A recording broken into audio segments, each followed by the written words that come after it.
Tom?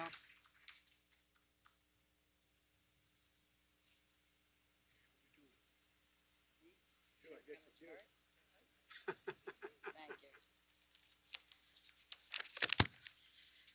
Good afternoon, everybody. Please be seated. We're here for a celebration. We're here to celebrate the latest step that President Biden is taking to protect, to conserve, and to restore the lands and the waters that all of us cherish. Today, President Biden is restoring protections for 3 magnificent national monuments, and this announcement follows on consultations with a wide variety of stakeholders, and it fulfills a key promise to the American people. Restoring protections for these national monuments is part of this administration's broader commitments to protect our natural and our cultural resources, to honor tribal sovereignty, and to advance environmental justice. President Biden's conservation agenda is also a critical part of how we're tackling the climate crisis.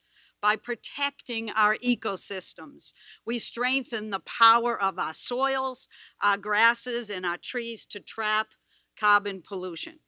And healthy natural systems build up our resilience against the climate impacts that we know we are already facing. Tapping into these natural climate solutions will protect public health. They will protect us against climate impacts. They will promote biodiversity, and yes, they will grow our economy. That's worth a clap.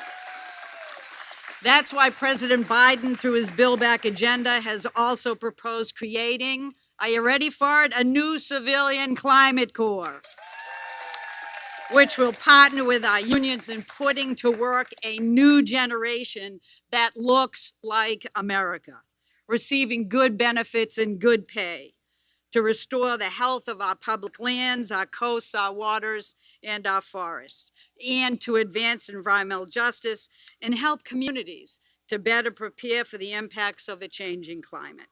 And across our administration, we're taking a whole of government approach to conservation and to climate with the agencies that steward so many of our lands and waters, like the Department of the Interior and Agriculture and Commerce. We're all working together to advance wind and solar, to promote climate smart agriculture and forestry, and create good paying union jobs all along the way in implementing these innovative climate solutions. So as we celebrate today's restoration of these 3 national monuments, we're also committed to building back better as we tackle our climate crisis. And with that, I am so honored to introduce my good friend Brenda Mallory, the chair of the White House Council on Environmental Quality, who is leading on our conservation and environmental justice efforts. Brenda.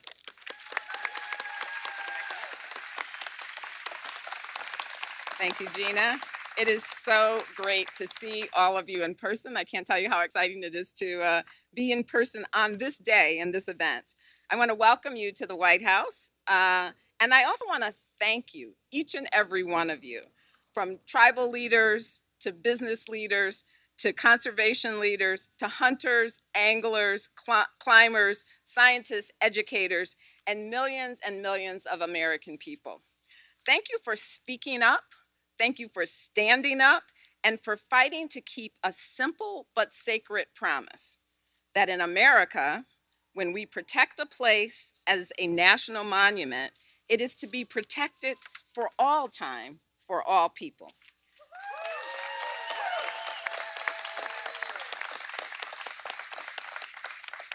Let us reflect on the meaning of this moment. The single largest elimination of protections of lands and waters in US history was met by the single largest mobilization for conservation in US history. Millions and millions of Americans rallied to help tribes defend Bears Ears, to restore Grand Staircase Escalante, and to safeguard the Atlantic Ocean's first marine national monument. This fight has galvanized a new and powerful vision for conservation in America, a vision in which we act with urgency and ambition to conserve and restore the lands, waters, and wildlife we love and that are disappearing so quickly. A vision in which the stewardship traditions and conservation priorities of tribal nations and are celebrated and supported in both law and policy. A vision in which every child in America, no matter where they live, has a chance to experience nature's wonders. And a vision in which we harness the power of our forest and farms and ocean and coast to keep our climate livable and communities thriving. This is the vision that President Biden, with your help, is pursuing. And let me tell you, there is no one better to stand beside as we drive this work forward than our extraordinary Secretary of the Interior. Ladies and gentlemen, my friend and partner in so many things, Secretary Deb Haaland.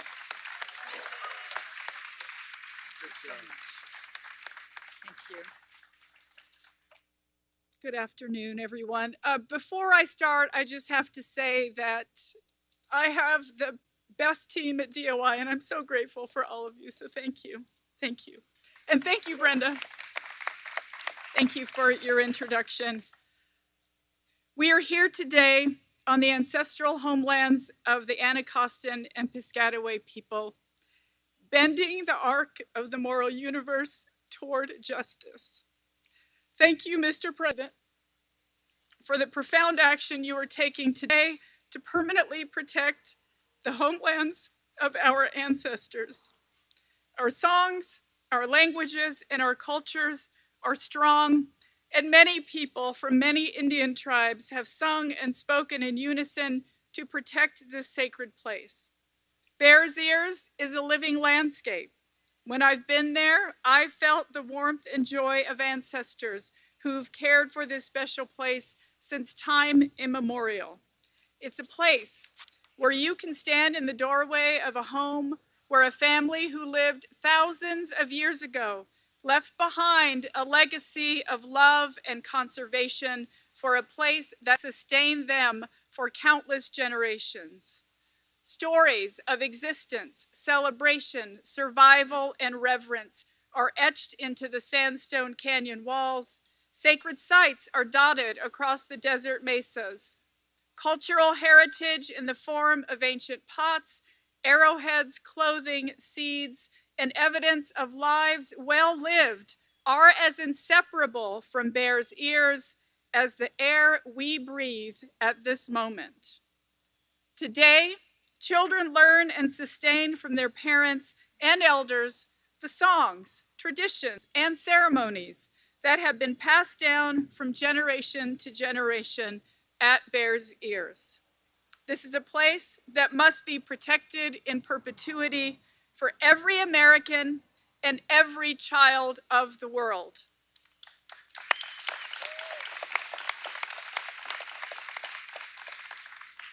Today's announcement, it's not just about national monuments. It's about this administration centering the voices of Indigenous people and affirming the shared stewardship of this landscape with tribal nations. The President's actions today writes a new chapter that embraces Indigenous knowledge, ensures tribal leadership has a seat at the table, and demonstrates that by working together, we can build a brighter future for all of us. We have much more good work ahead. Together, we will tell a more complete story of America. Together, we will conserve and protect our lands and ocean for people, for wildlife, for the climate. Together, we will strengthen our economy with healthy, resilient natural systems. Thank you, Mr. President. Thank you for strengthening the nation-to-nation relationship. Thank you on behalf of all Americans who love and value our cultural heritage. Thank you on behalf of the local communities whose economies are continually benefiting from healthy ecosystems on our public lands, national monuments, and parks. I am so grateful and very proud to serve on your team. And now, it's my distinct honor to introduce you, ladies and gentlemen, the President of the United States of America. Thank you. That's a big deal.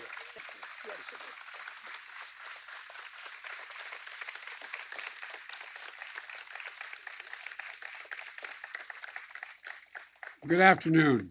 Please, all be seated, please. Madam Secretary, Deb, you've done an incredible job in a short amount of time.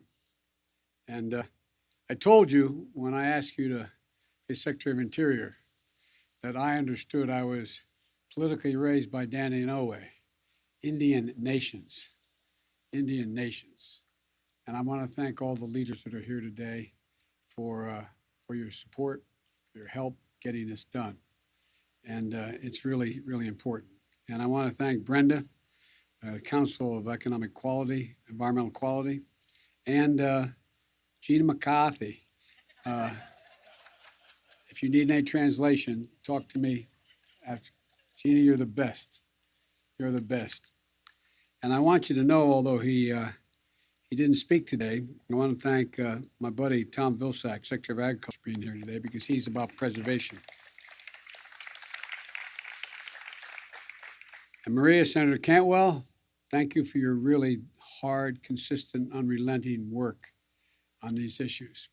And I also want to thank Michael Bennett the same way. He's been in this and never, from the moment he got elected, has been pushing hard. And Ruben, I want to thank you, Congressman Gallego, for the work you've done and continue to do. I really mean it. This may be the easiest thing I've ever done so far as president. I mean it. I got to tell you a quick story. When I was running for office, and I'm embarrassed, I can't remember exactly which state I was in, but a gentleman and I think it was his wife and a little girl said, could I talk to you? And she had this, I couldn't understand what she had in her hand. It looked like a teddy bear or something. And she said, can I talk to you, Mr. She wasn't sure what to call me. I wasn't elected yet. Mr. President or Mr. Vice President. I said, sure, what's the matter, honey? She said, I want to give you something. I want to give you some bear's ears. I looked at her and she gave me this little set of bear's ears. She said, you got to promise me. You got to promise me. You'll protect the bear's ears. And I'm thinking, what the heck is we? I mean, at the time, I knew bear's ears, but I didn't quite get it. She said, her dad said, you know, a national park. I said, oh, yes. She said, and she went and looked, she said, you promise? You promise? And I promised. And it's the easiest promise that I've made in a long time. I'm grateful to the tribal nation leaders and both those who are here with us today and those who are unable to join us. Today, I'm proud to announce the protection and expansion of three of the most treasured national monuments, our most treasured. Based on powers granted to the President under the Antiquities Act, first used more than a century ago by Teddy Roosevelt. First, Bears Ears National Monument in Utah. This is the first national monument in the country to be established at the request of federally recognized tribes, and a place of healing, as was spoken by the Secretary, a place of reverence, a sacred homeland to hundreds of generations of Native peoples. The last administration reduced the size by 85%, leaving vulnerable more than 1 million acres of cherished landscape. Today, we shall shortly be signing a proclamation to fully restore the boundaries of Bears Ears. And second, I'm restoring Utah's Grand Staircase Escalante National Monument, a place of unique and extraordinary geology as well as biodiversity. Established as a national monument 25 years ago this month. Over the last quarter century, this land has produced a significant scientific discoveries per acre than more than any other national monument, everything from fossils to ancient indigenous artifacts. And once again, the last administration cut the size of the monument nearly in half, stripping away more than 800,000 protected acres. Today, I'm signing a proclamation to restore it to its full glory. Third, Off the coast of New England, I'm restoring protection of the Northeast Canyons and Seamounts Marine National Monument. Waters teeming with life with underwater canyons as deep as parts of the Grand Canyon and underwater mountains as tall as the Appalachians. There's nothing like it in the world. Because its unique biodiversity, marine scientists believe that this is a key to understanding life under the sea. President Obama established it as a national monument 5 years ago, recognizing its irreplaceable value. Again, my predecessor chipped away at its protections.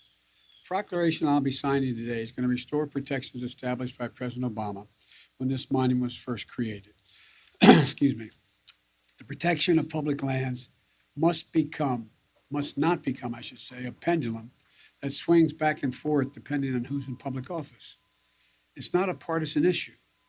And I want to thank the members of Congress who have come together to support this important conservation work. And by the way, I might add, as a matter of courtesy, I spoke with both the senators from Utah.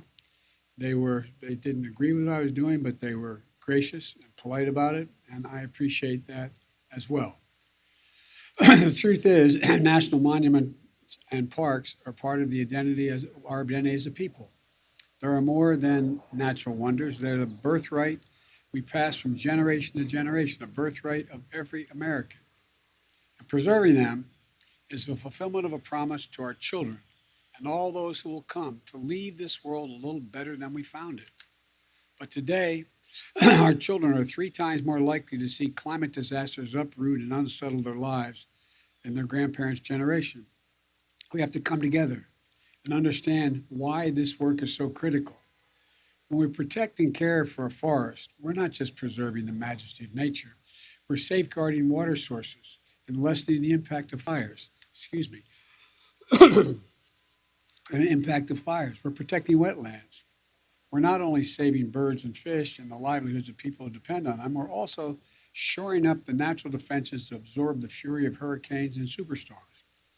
Nearly 1 in 3 Americans live in a community that has been struck by weather disasters just in the last few months. Hurricanes, wildfires, droughts, heat waves. Both the Build Back Better plan and my bipartisan infrastructure agreement are going to make critical investments, significantly increasing the resilience to these devastating effects on the climate crisis. It includes creation of a civilian climate corps, similar to President Franklin Roosevelt's Civilian Conservation Corps, which is going to put diverse groups of Americans to work doing everything from restoring wetlands to protecting clean water to making forests more resilient against wildfires. My plan also puts Americans on a course to achieve 50 to 52% reduction in greenhouse gas emissions by 2030 and to reach net zero emissions no later than 2050. You know, achieving these ambitious goals is going to require that nature itself play a role. Scientists estimate that the protection and restoration of natural lands and waters can provide nearly 40% of the solutions to climate change. That's why I'm signing these proclamations today as an additional reason. It's also why I'm restoring protections for the Tongass National Forest in Alaska, which I've had the great honor to visit. As a matter of fact, when I was meeting with, back in the days when the senator from Alaska, I was with him after the oil spill on the North Slope, and we stopped in the Tongass Forest, and he sat me at a table in this magnificent restaurant in the middle of the Tongass Forest, which has tree trunks as big as those trees holding up the whole building. It's magnificent. And he sat me with what I kid and call Hoss Cartwright and his family. 4 big guys, really big guys, and they had a lumber company that they were foresting in the area, and they wanted me to support paying for roads into the national forest so they could forest. And we started the conversation. And to make a long story short, when I made it clear I wasn't going to do that, the father turned to his son, who looked like that program at Hoskart, big fella. And he said, I'll bet, I won't use the exact language. He turned to me, I'm across the table. And he and 3 of his sons.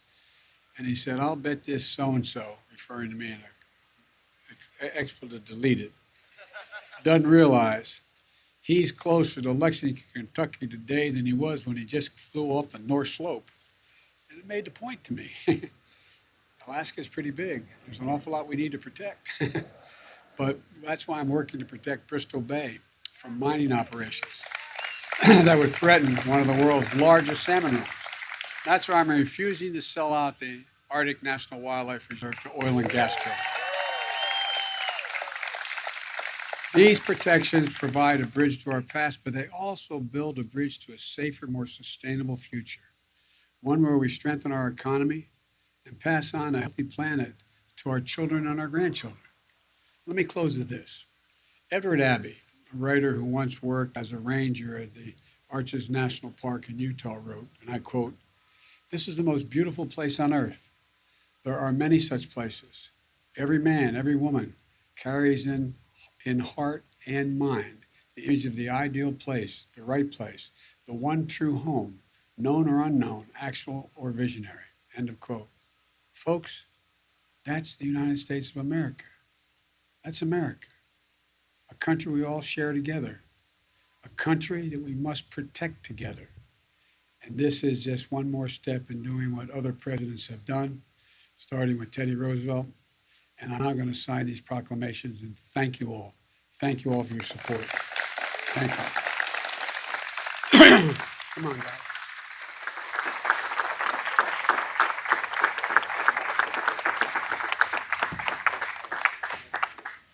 All right. First one I'm signing is this grand staircase.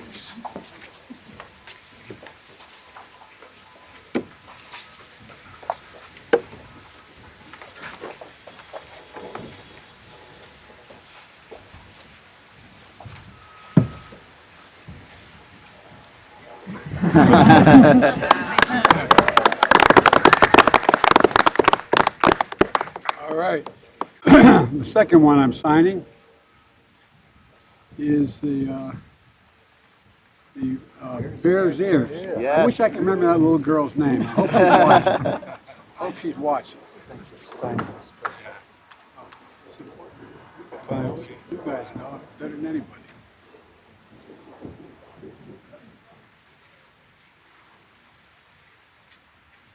All right, here we go. I'm going to get you all a pen.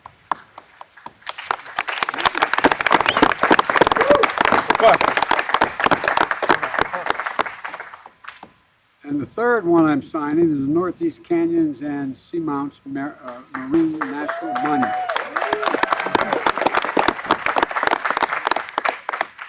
going to try to pull Barack Obama here in just a second. One. Somebody grab one who doesn't have one. Thank you, Mr. President.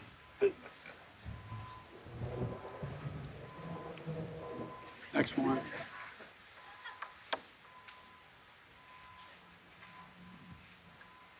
Next one.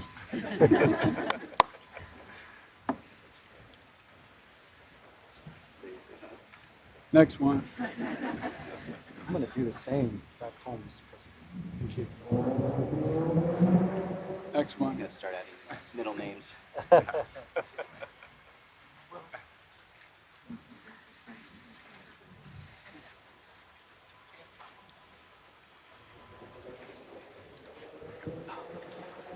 Going here. How many more? Can you get the rest of you guys?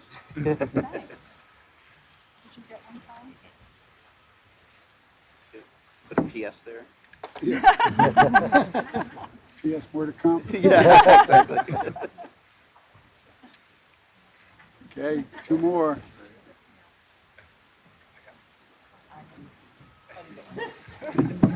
Barack used to be able to do this to say Barack Obama, and he didn't give away 17 pence. There you go. 1 more. And if I don't have enough pens, Do a heart sign. everybody get one? Yes, sir. Yes, All right.